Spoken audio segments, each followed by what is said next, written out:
This is an NBC News special report. Here's Kate Snow.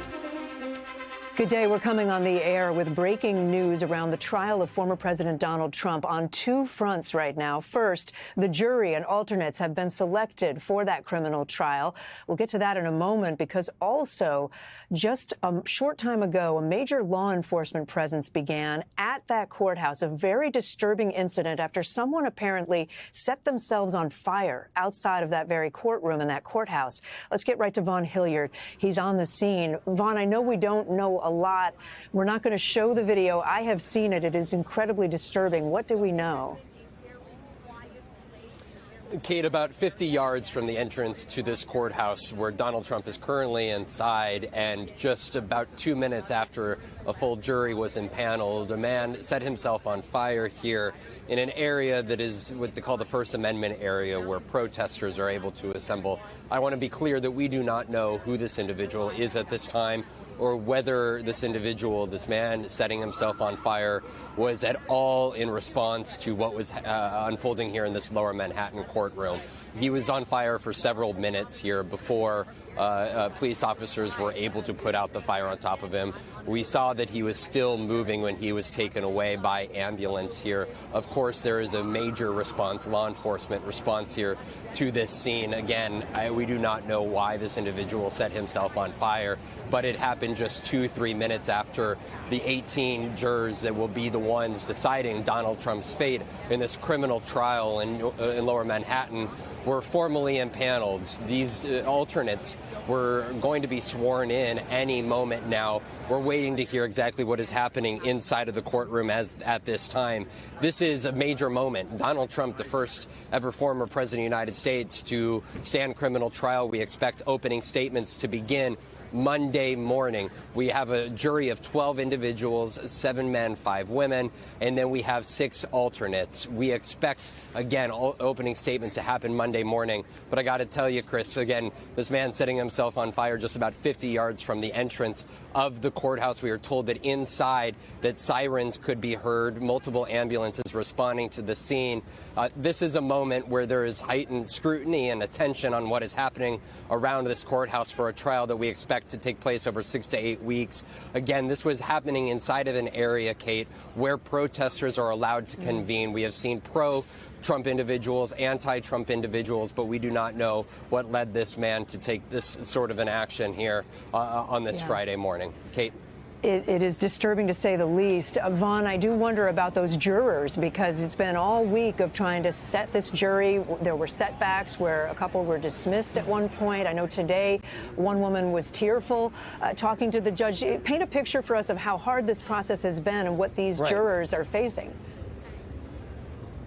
These jurors, when they were showing up to the courthouse, did not know that they were here for potentially serving on the Trump trial. And just this morning alone, 2 potential jurors broke down in tears because of their own anxieties and own reticence towards serving on the jury. 3 individuals, potential jurors, this morning were dismissed and excused after saying that friends, family had reached out to them asking if they were inside of the courthouse and potential jurors. And they said that they felt like they couldn't be fair and impartial because of the pressures, citing specifically feeling anxiety around serving on this jury. Of course, these individuals are all anonymous, but because of the process to try to find a fair and impartial jury, they are being asked in this setting about jobs that they have held, about their ages, whether they are married, have children, which neighborhood in New York City do they live in. And as you could expect, with those sorts of attributes and descriptions, people I've been able to identify who these individuals are. And you saw even one individual who had been sworn in as a juror will come into this courthouse yesterday morning and go to the judge and say that in the last 24 hours that she had heard from friends, family, and even colleagues. And that is where you get to the intensity. This is not like a normal celebrity, even high-profile case, but this is 6 months from the general election for the White House, with the presumptive Republican nominee's fate, guilty or innocence, on the line, potential imprisonment on the line. These New Yorkers who come from every walk of life have been asked to serve on this jury here, and as most families in America could attest to, undoubtedly have friends, family on one side of the political aisle, one strong opinion on Donald Trump, and these individuals are going to be asked with so much on the line for our politics to make a legal decision based on the evidence and testimony they hear over these next 6 to 8 months, Kate. Vaughn, thank you so much. I'll let you go continue to report on the unfortunate incident that just happened outside the courthouse. Let me turn now to NBC News legal analyst Danny Savalos. Danny, first of all, this incident of a person lighting himself on fire apparently is certainly going to rattle everyone involved with this court proceeding, whether or not it's linked to the Trump proceeding or not. But can you talk about legally what happens next now that we have a jury? Now that we have a jury, now we begin with opening statements. That's the next major event in this case. I wonder if on Monday morning, if we get opening statements, if we start on time, there may be some housekeeping things, motions, things that might happen just before opening statements.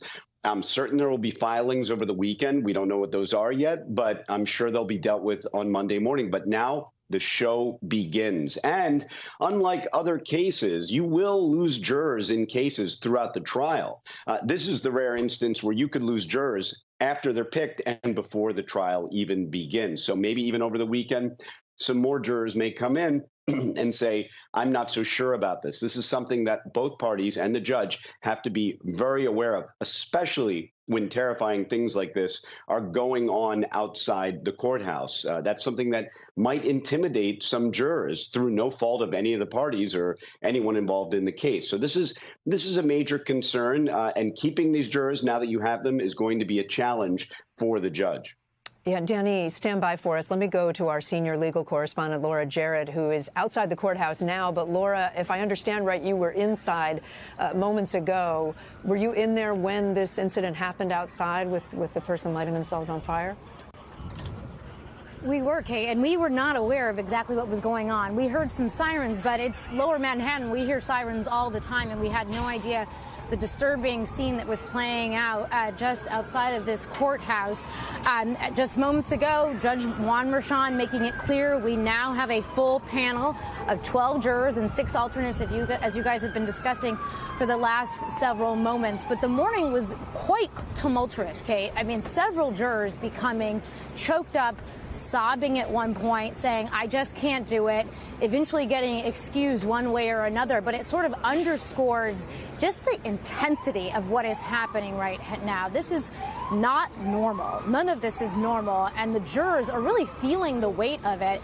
And I was actually wondering whether, the judge would try to talk about adding more alternates, because I think we're going to see more and more people say, I just can't do it. We already saw 2 jurors that were seated earlier in the week come back and get dismissed. One, not because he said he couldn't do it anymore. That was a totally different situation. But at least one woman said she slept on it. She was getting bombarded by friends and loved ones who had figured out that she was on the jury. And so she ended up getting excused. And so I think the need for alternates here, Kate, is a lot more serious and a lot more significant than perhaps in any other case. It's also expected to be a long case to stretch on 6 to 8 weeks.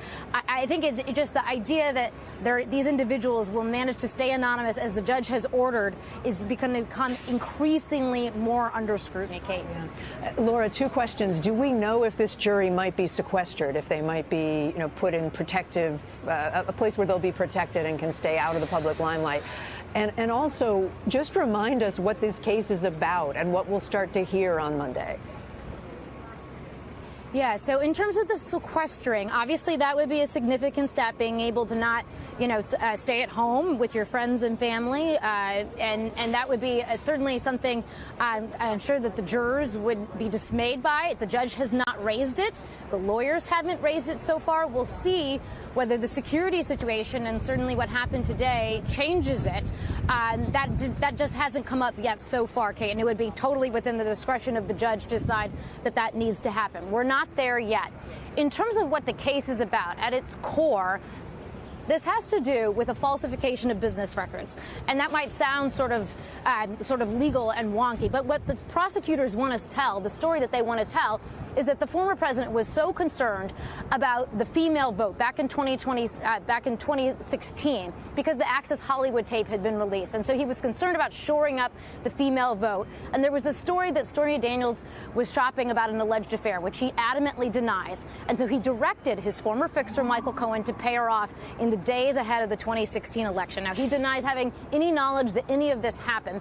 But that's what prosecutors have charged him with, is falsifying his books and records, doctoring his internal business records to cover up how he reimbursed Cohen for that payment. He's not charged with campaign violations, even though it sounds like campaign violations. He's not charged with any election-related interference at all. But it's the story that prosecutors want to tell here, Kate. Laura, thank you so much. Let me go back to Danny Savalos, our NBC News legal analyst. Danny, play this out for us. How long do we expect this trial to last? And again, similar to what I asked Laura, just play out what we could see in the coming weeks. If you had asked me 6 days ago, I would have had a different answer, and I would have bet long on all the estimations. I would have said 3 weeks for jury selection, maybe 8 weeks for trial. But Judge Merchan surprised everyone, at least surprised me, by getting to jury selection in such an important case in just a week. I cannot stress to you how surprising that is to me and to plenty of other lawyers I've talked to, many of us who have been on jury selection for weeks longer than that on cases that nobody has ever heard of. So really, I mean, credit must be given to Justice Merchan for getting through jury selection, very difficult jury selection, in just a week, and not really even a true week with Wednesday off. The really interesting thing is that, you know, when you're selecting jurors like this, normally, if a juror comes in and says, I know the defendant, I have feelings about the defendant, usually that's going to be a for-cause challenge and the juror would be gone. In this case, the juror knowing the defendant and having feelings about him was kind of baked in. It was something that was assumed. And Justice Merchan had to pivot and sort of adjust to that fact of life. And so he got through jury selection with remarkable efficiency, though I'm sure not without objection from both sides. Danny, thank you. I just want to note we're getting one more note from the NYPD, the New York Police Department, about the injured person who was outside the courthouse. If you're just joining us, that person appeared to set himself, or we believe himself or themselves, on fire. The NYPD saying that the injured person is being placed in an ambulance and will be taken to a hospital, and that the fire is out. We will continue to report on this story and bring you everything we know, obviously. If I can go back to Laura just for one last comment, Laura, outside of the courthouse. So from here, are we done for the day, or is that jury staying until tonight? Yeah, that actually...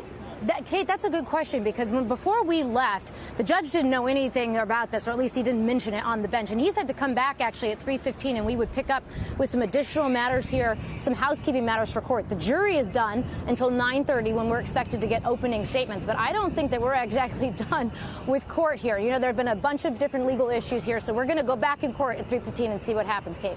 All right, Laura Jarrett for us. Thank you, Danny Savalos and Tavon Hilliard. That concludes this NBC News special report. As we say, we have much more reporting to do on the situation at the courthouse. You can find the latest in our reporting on our streaming network, NBC News Now. You can also find all the latest online at NBCnews.com. And, of course, a full wrap-up tonight on NBC Nightly News with Lester Holt. I'm Kate Snow.